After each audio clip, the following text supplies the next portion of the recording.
नमस्कार, जय जोहार, जय छत्तीसगढ़। सीजीपीएससी प्रीलिम्स के इस श्रृंखला में आप सभी का स्वागत है।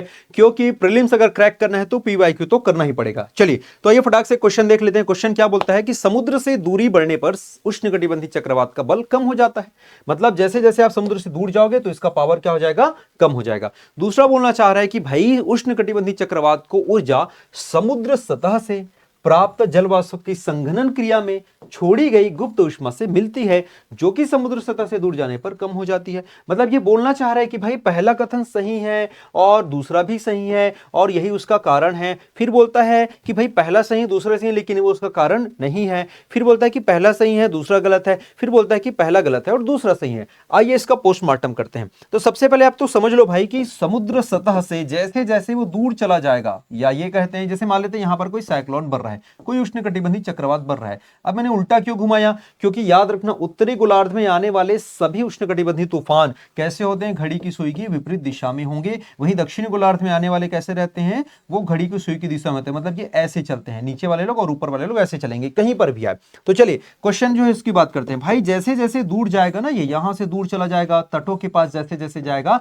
तो इसका पावर कम होता है। ये बिल्कुल सही है। और कम क्यों होता है उसको भी आप समझिएगा, क्योंकि जैसे जैसे पानी गर्म होगा समुद्र का, चाहे यहां का हो चाहे यहां का हो, कहीं का भी हो पानी हो, पानी जब गर्म होता है धीरे धीरे धीरे जल वाष्प बन के ऊपर उड़ेगा। ऊपर उड़ने के बाद यहां पर क्या हो जाता है, ये धीरे धीरे धीरे ठंडा होने लगता है। और ठंडा जब होता है तो इस प्रक्रिया को हम बोलते हैं संघनन। संघनन का मतलब होता है कंडेंसेशन। जब धीरे धीरे धीरे ये संघनन प्रक्रिया होती है तो इसी को हम लोग कभी कभी बोलते हैं ना बादलों का बनना। भैया बादल कैसे बनते हैं, कंडेंसेशन संघनन प्रक्रिया के दौरान ही बनते हैं। और इसी दौरान एक लेटेंट हिट होता है। लेटेंट हिट का मतलब होता है गुप्त ऊष्मा। जब गुप्त ऊष्मा छोड़ी जाती है उसी से ही इसको ऊर्जा प्राप्त होता है। और दोस्तों याद रखना सबसे ज्यादा वो आपको एक्टिव कहां पर मिलता है, समुद्र सतह पर, जहां पर ये बनता है। और जैसे जैसे ये पास चला जाएगा, पास जाने का मतलब हो रहा है कि तटों के पास आएगा, यानी कि जहां पर लैंड एरिया है, जहां पर धरातल है, जहां पर जमीन है, वहां पर जब ये आता है तो इसकी ऊष्मा या फिर इसकी जो ऊर्जा होती है वो बिल्कुल क्षीण हो जाती है। इसका पावर बिल्कुल नगण्य हो जाता है। और यही कारण है कि यहां पर आते आते ये पूरा समर्पित कर देता है अपने आप को और पावर इसका जीरो हो जाता है, जिसको कारण इसको लैंडफॉल भी कहा जाता है।